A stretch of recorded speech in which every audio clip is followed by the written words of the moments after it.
DLN online class में आप सभी विद्यार्थियों का स्वागत है। इस वीडियो में class 10 chemistry lesson first chemical reaction and equation यानी रासायनिक अभिक्रियाएं एवं समीकरण से लेकर आ रहे हैं क्वेश्चन एनसीईआरटी क्वेश्चन नंबर 9, 10 एवं 11 का सलूशन। यहाँ पर क्वेश्चन नंबर जो 9 दिया गया उसमें क्षेपी अभिक्रिया, उसमें क्षेपी एवं उसमें शोषी अभिक्रिया का क्या अर्थ है, उदाहरण दीजिए। तो ध्यान देना भैया, एनसीईआरटी क्वेश्चन नंबर पहले हम 9 क्वेश्चन नंबर 9 का सॉल्यूशन कर रहे हैं। ध्यान देना है, क्वेश्चन नंबर 9 का सॉल्यूशन। तो ऊष्मा क्षेपी और ऊष्मा शोषी अभिक्रिया क्या होता है, इससे पहले वाले वीडियो में एनसीईआरटी का क्वेश्चन जो है 5, 6, 7, 8 का सलूशन एक ही वीडियो में दर्शाए हैं। और यहाँ पर 10th का जो दूसरा वीडियो जारी कर रहे हैं, इसमें ऊष्मा क्षेपी और ऊष्मा शोषी अभिक्रियाओं को परिभाषित करने के साथ साथ उदाहरण भी देना है। तो ध्यान देना भैया, ऊष्मा क्षेपी अभिक्रिया किसे कहते हैं? ऐसी रासायनिक अभिक्रियाएं जिसमें ऊर्जा निर्मुक्त होती है उसे हम ऊष्मा क्षेपी अभिक्रिया कहते हैं। ऐसी रासायनिक अभिक्रियाएं जिसमें ऊर्जा निर्मुक्त होती है या रिलीज होती है, ऐसी रासायनिक अभिक्रियाओं को हम केमिस्ट्री में ऊष्मा क्षेपी अभिक्रिया के नाम से जानते हैं। तो डिफिनीशन ध्यान देना भी, एक लाइन का डिफिनीशन है, ऊष्मा क्षेपी अभिक्रिया किसे कहते हैं? ध्यान देना है, ऊष्मा क्षेपी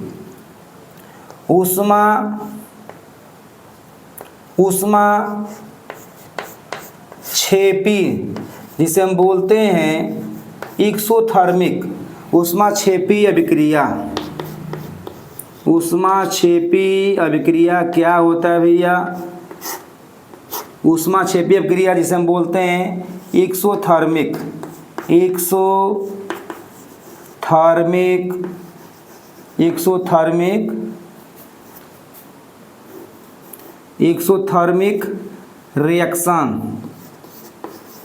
रिएक्शन। ध्यान देना है, ऊष्मा क्षेपी अभिक्रिया किसे कहते हैं? ऐसी रासायनिक अभिक्रियाएं, ऐसी रासायनिक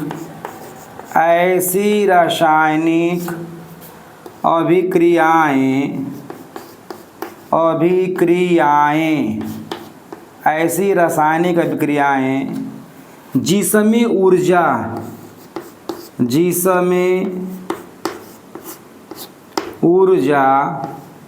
या ऊष्मा,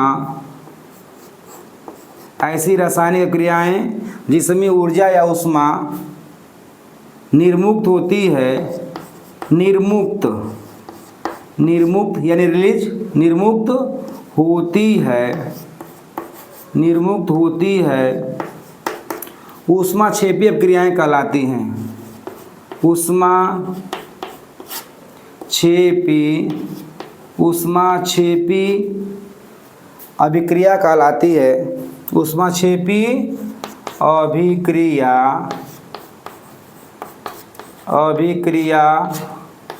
कहलाती है।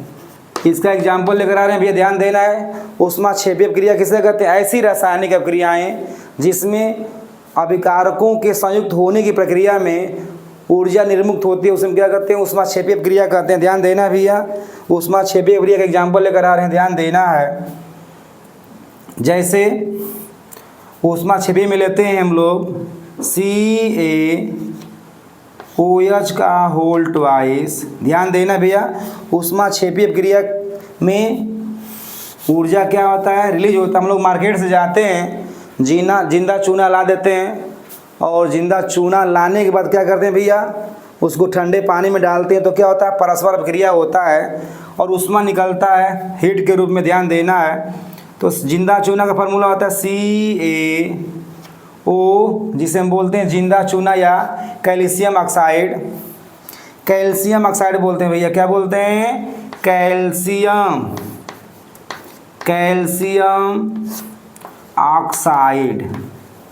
ऑक्साइड या जिसे हम जिंदा चूना भी बोलते हैं। ध्यान देना है, इसको हम लोग पानी में डालेंगे H2O, तो ये क्या बनेगा, ऊर्जा रिलीज होगी, यानी बनेगा बूझा चूना CaOH का whole twice plus heat.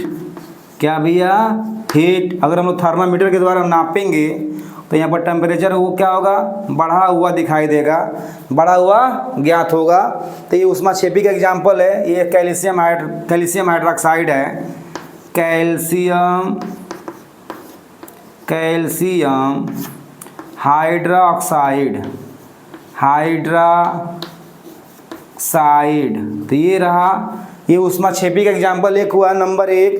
Example number 2 लेते हैं भैया, ध्यान देना है। एग्जाम्पल नंबर 2, हम लोग मीथेन को जब ऑक्सीजन के संपर्क में लाते हैं तो जलने लगता है, तो इस जलने की प्रक्रिया में भी क्या होता है, हीट उत्पन्न होता है। दूसरा एग्जाम्पल लेते हैं, ध्यान देना है, मीथेन CH4, ये है मीथेन है, मीथेन है, हाइड्रोकार्बन है भैया, प्लस 2O2, ध्यान देना है। तो यह जलने लगेगा भैया, तो क्या बनता है, बनता है CO2 प्लस 2H2O, और साथ में हीट होगा उत्पन्न, हीट। यानी ये भी क्या भैया, ऊष्माक्षेपी है। यानी यहाँ पर जो दोनों अभिक्रियाएं हैं, जब अभिकारकों के सरल अणु आपस में अभिकृत होते हैं तो इस परिघटना में ऊर्जा निर्मुक्त होता है, क्योंकि यह ऊष्माक्षेपी अभिक्रिया है। अब ध्यान देना ऊष्माशोषी अभिक्रिया क्या होता है, क्योंकि इस क्वेश्चन में ऊष्माशोषी और ऊष्माक्षेपी अभिक्रियाओं को डिफाइन करना है, और साथ में ही एग्जाम्पल भी प्रस्तुत करना है। तो ध्यान देना, ऊष्माक्षेपी अभिक्रिया हो गया क्वेश्चन नंबर 9 का। अब हमको बताना है ऊष्माशोषी अभिक्रिया क्या होता है। ऐसी रासायनिक अभिक्रियाएं जिसमें ऊष्मा का अवशोषण होता है या अवशोषित होता है, उसे हम ऊष्माशोषी अभिक्रिया के नाम से जानते हैं। तो ध्यान देना है, हम लेकर आ रहे हैं क्या, ऊष्माशोषी अभिक्रिया। ऊष्माशोषी अभिक्रिया में ध्यान देना भैया, ऊष्माशोषी अभिक्रिया, ऊष्माशोषी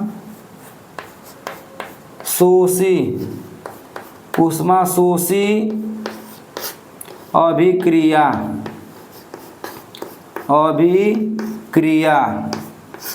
ध्यान देने से बोलते हैं इंडोथर्मिक रिएक्शन। क्या बोलते हैं भैया,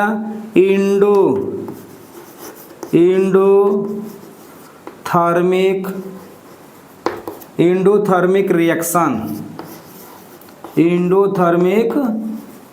रिएक्शन, इसे हम क्या बोलते हैं, ध्यान देना भैया। ऐसी अभिक्रियाएं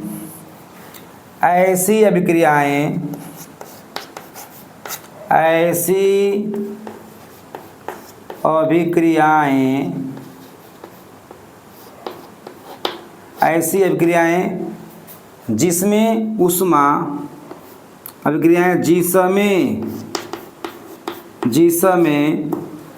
ऊष्मा अवशोषित होता है, ऊष्मा अवशोषित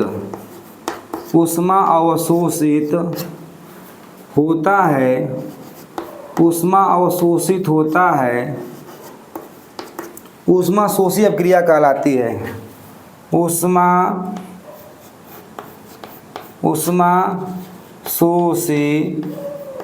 ऊष्माशोषी अभिक्रिया कहलाती है। अभिक्रिया कहलाती है। ध्यान देना भैया, यहाँ पर हम लोग ऊष्माशोषी अभिक्रिया का एग्जाम्पल लेकर आ रहे हैं। तो पहला एग्जाम्पल ले रहे हैं ऊष्माशोषी का, ध्यान देना भैया। पहला एग्जाम्पल लेकर आ रहे हैं, एग्जाम्पल यहाँ पर C है प्लस O2, कार्बन डाइऑक्साइड, तो बनता है भैया, कार्बन और ऑक्सीजन जब क्रिया करेंगे तो बनता है कार्बन डाइऑक्साइड। यहाँ पर जो होता है, ध्यान देना भैया, यहाँ पर दोनों को आपस में अपकृत कराने के लिए हमको ऊष्मा देना पड़ता है। क्या करना पड़ता है, ऊष्मा देना पड़ता है। यानी लगभग लगभग कितना देना पड़ता है, 92.0 किलो कैलोरी ऊर्जा देना पड़ता है। तो क्या बनता है, कार्बन डाइऑक्साइड। तो यहाँ पर ऊष्मा देना पड़ता है इनको संयुक्त करने के लिए। तो ऐसी रासायनिक अभिक्रियाएँ जिसमें ऊष्मा अवशोषित होती है, ऊष्मा शोषित अभिक्रिया कहते हैं। डेफिनेशन पिछले वीडियो में बता चुके हैं। यहाँ पर एग्जाम्पल नंबर 1 हुआ। एग्जाम्पल नंबर 2 में लेते हैं N2 प्लस O2। नाइट्रोजन और ऑक्सीजन जब क्रिया करेंगे तो यहाँ पर हमको ध्यान देना पड़ेगा उसमें कितना भैया, 42.0 किलो कैलोरी। तो क्या बनेगा भैया, यहाँ पे बनता है 2NO nitric oxide. Example number 2 हुआ, ध्यान देना है, ठीक। एग्जाम्पल नंबर 2 हुआ तो यहाँ पर ये दोनों अभिक्रियाएँ कैसी हैं, ऊष्मा शोषी अभिक्रिया हैं। एग्जाम्पल नंबर 3 ले लेते हैं, ध्यान देना भैया। एग्जाम के लिए हम लोग को तैयार रखना है, बिल्कुल रेडी रहना है। Example number 3 PCl5 phosphorus pentachloride है। इसको हम लोग जब हीट करते हैं भैया, ऊष्मा देते हैं तो यह क्या होता है, वियोजित होता है, डिसोसिएट कर जाता है। किस में करता है, तो PCl3 और प्लस Cl2। तो ध्यान देना भी, यहाँ पर जो एग्जाम्पल लिए हैं सब ऊष्मा शोषी अभिक्रिया का उदाहरण है। अब हमको ध्यान देना है। अब ये क्वेश्चन नंबर 9 पूर्ण हुआ। अब क्वेश्चन नंबर 10 में दिया शोषण को ऊष्मा क्षेपी क्यों कहते हैं, वर्णन कीजिए। ध्यान देना है। क्वेश्चन नंबर 10 में शोषण को हमको डिफाइन करना है, डिफिनीशन समझाना है और ऊष्मा क्षेपी क्यों कहते हैं। ध्यान से देखना भी। क्वेश्चन नंबर 10 का सलूशन लेकर आ रहे हैं। एग्ज़ाम में हमको बहुत बढ़िया ढंग से करना है ताकि हमको पर्याप्त मात्रा में नंबर मिले, परसेंटेज अच्छा आए। तो ध्यान देना है। क्वेश्चन नंबर 10 में ध्यान देना है। श्वसन में ध्यान देना है। भोज्य पदार्थों का ऑक्सीकरण होता है और भोज्य पदार्थों का जब ऑक्सीकरण होता है तो भोज्य पदार्थ में जो ऊर्जा होती है उनको मुक्त किया जाता है और उसी ऊर्जा का उपयोग हम लोग अपने जीवन में करते हैं। इसी वजह से क्या कहते हैं, श्वसन जो है एक ऊष्माक्षेपी क्रिया है। ध्यान देना है। श्वसन में होता है क्या भैया, ध्यान देना है। श्वसन में भोज्य पदार्थों का क्या होता है, ऑक्सीकरण होता है और ऊर्जा निर्मुक्त होता है। तो ध्यान देना है श्वसन में। श्वसन question number NCERT question number ये है, क्वेश्चन नंबर है 10। श्वसन क्या भैया, श्वसन जिसे हम बोलते हैं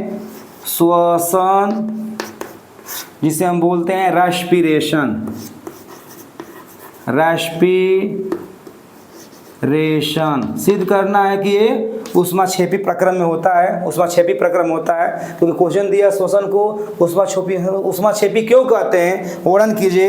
तो श्वसन को हम ऊष्माक्षेपी इसलिए कहते हैं कि इस परिघटना में जो होता है ऊर्जा निर्मुक्त होता है, यानी भोज्य पदार्थों में जो ऊर्जा बंधा होता है वो ऑक्सीजन के द्वारा हम लोग ऑक्सीडेशन कराकर तोड़ते हैं और जो ऊर्जा मुक्त होता है उसी ऊष्मा या ऊर्जा का हम लोग उपयोग अपने जीवन में करते हैं। इसीलिए श्वसन को हम क्या कहते हैं, ऊष्माक्षेपी कहते हैं। इक्वेशन यहाँ पर दिखा रहे, थ्योरी समझ में आ गया आप लोग को। चलिए समीकरण दिखा रहे हैं, यहाँ पर ध्यान देना है। श्वसन का इक्वेशन लेकर आ रहे हैं, पहले डेफिनेशन भी दे दे रहे हैं, ध्यान देना है। 10th बेस है। श्वसन की प्रक्रिया में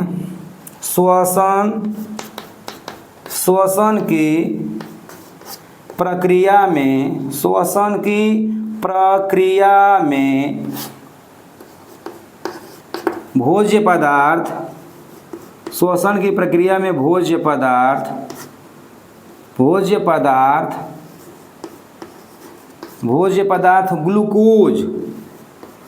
पदार्थ ग्लूकोज का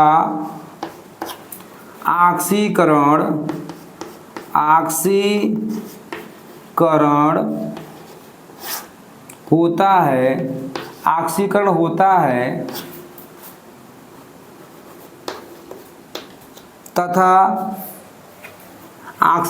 है तथा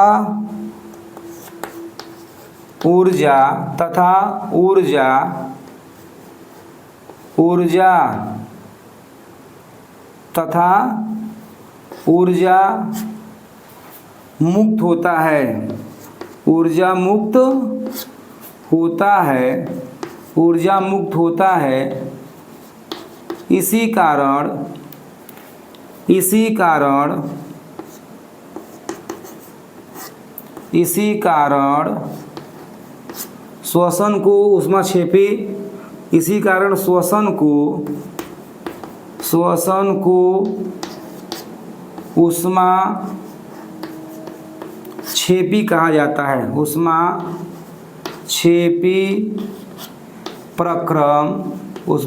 प्रक्रम या अभिक्रिया कहा जाता है।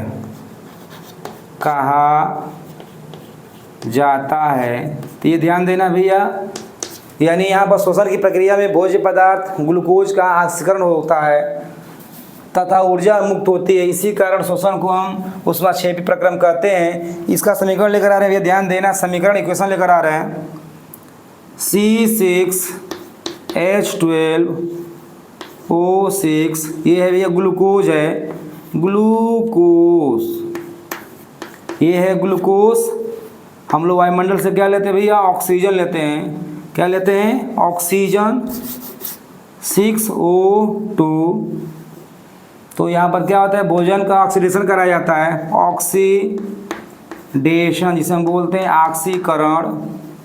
तो क्या बनता है भैया, बनता है 6CO2 plus 6H2O plus 673 kilo calorie ऊर्जा या 38 ATP, यानी जो ऊर्जा मुक्त होता है वो ATP के रूप में मुक्त होता है, जो हम लोग अपने जीवन में उपयोग करते हैं। तो ये रहा श्वसन का डेफिनेशन और साथ में इक्वेशन रहा, केमिकल इक्वेशन।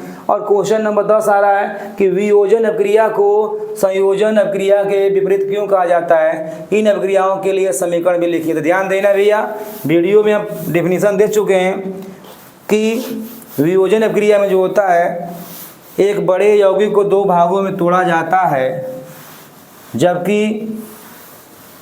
जबकि संयोजन अभिक्रिया में जो होता है, दो सरल अभिकारक के अणुओं को जोड़कर एकल उत्पाद का निर्माण करते हैं। डेफिनेशन दे चुके हैं भैया, तो ध्यान देना, एग्जाम्पल देखना है, एग्जाम्पल के द्वारा स्पष्ट करेंगे।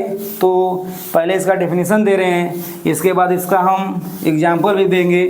तो ध्यान देना है, वियोजन अभिक्रिया में होता है क्या, ध्यान देना है, ऐसी रासायनिक, क्वेश्चन नंबर हमारा है 11 का, NCERT question number 11, question number 11 का सॉल्यूशन है। ध्यान देना है, यहाँ पर हमको दिखाना है वियोजन अभिक्रिया और संयोजन अभिक्रिया दोनों को विपरीत क्यों कहा गया है, और एग्जाम्पल भी देना है। तो ध्यान देना, वियोजन अभिक्रिया, वियोजन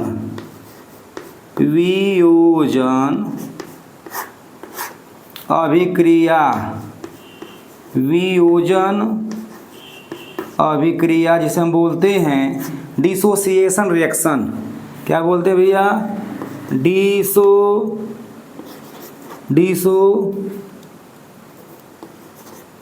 डिसोसिएशन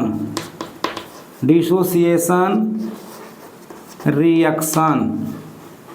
इसमें होता है क्या भैया, ध्यान देना है, ऐसी रासायनिक अभिक्रियाएं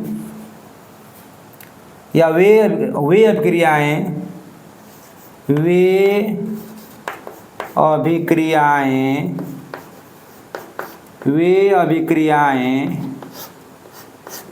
जिसमें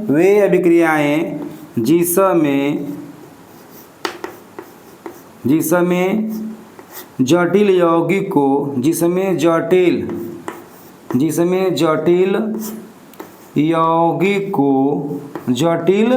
यौगिक को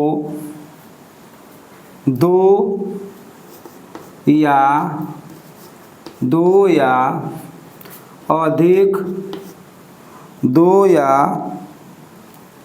अधिक सरल अणुओं में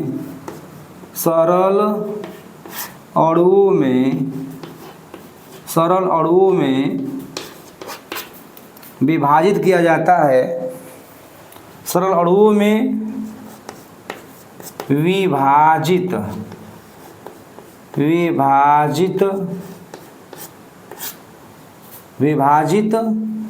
किया जाता है, विभाजित किया जाता है,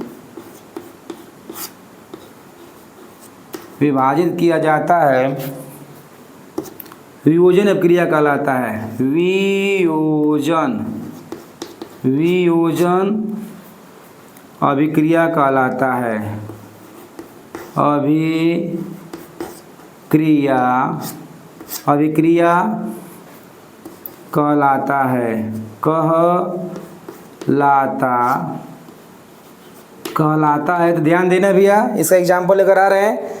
वियोजन अभिक्रिया का डिफिनीशन रहा, वे अभिक्रिया है जिसमें जटिल यौगिक दो या दो से अधिक सरल अणुओं में विभाजित हो जाता है या विभाजित किया जाता है, वियोजन अभिक्रिया कहलाता है। एग्जाम्पल लेकर आ रहे हैं, ध्यान देना है। Example number first, example number first में लेते हैं, ध्यान देना। CaCO3 कैल्शियम कार्बोनेट, जब इसको हम लोग हीट करते हैं भैया, ये हीट करते हैं तो ये टूटता है किसमें, ये टूट जाता है calcium oxide plus carbon dioxide में। तो यह कैसा अभिक्रिया भैया, वियोजन अभिक्रिया है। एग्जाम्पल नंबर 2 लेते हैं, ध्यान देना है। PCl5, PCl5 को भी हम लोग हीट करते हैं भैया, तो ये भी दो भागों में टूट जाता है, सरल अणुओं में टूट जाता है। जैसे PCl2, PCl3 प्लस Cl2। तो यहाँ पर दोनों एग्जाम्पल जो हम लिए हैं, यह कैसा अभिक्रिया है, ऊष्मीय वियोजन का अभिक्रिया है, यानी वियोजन अभिक्रिया है। अब हमको लेना है क्या भैया, अब हमको लेना है, ध्यान देना है, अब हमको लेना है वियोजन अभिक्रिया हो गया। अब संयोजन अभिक्रिया, संयोजन अभिक्रिया, संयोजन अभिक्रिया, अभिक्रिया। तो ध्यान देना है, इसमें को बोलते हैं एडिशन रिएक्शन बोलते हैं, एडिशन रिएक्शन, एडिशन रिएक्शन।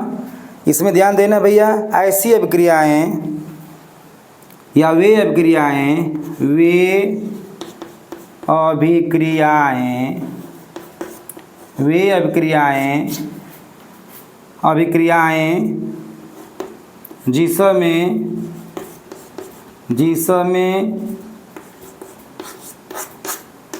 दो सरल अणु, ऐसी या वे अभिक्रियाएं जिसमें दो सरल अणु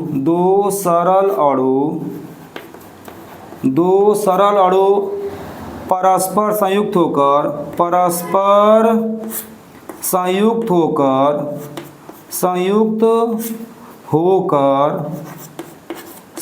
होकर एकल उत्पाद बनाते हैं, एकल उत्पाद बनाते हैं, एकल उत्पाद बनाते हैं, संयोजन अभिक्रिया कहलाता है। संयोजन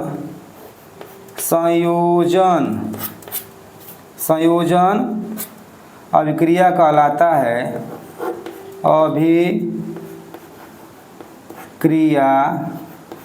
अभिक्रिया कहलाता है।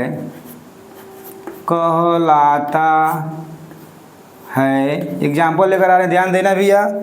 ऊष्मीय, यहाँ पर ध्यान देना है, संयोजन अभिक्रिया किसे कहते हैं, वे अभिक्रियाएं जिसमें दो सरल अणु परस्पर संयुक्त होकर एकल उत्पाद बनाते हैं, तो उसे हम क्या कहते हैं, संयोजन अभिक्रिया कहते हैं। एग्जाम्पल लेकर आ रहे हैं भैया, ध्यान देना है। Example number first, example number first में हमको ध्यान देना है कि CaO प्लस H2O, तो क्या बनेगा भैया, CaOH का होल 2।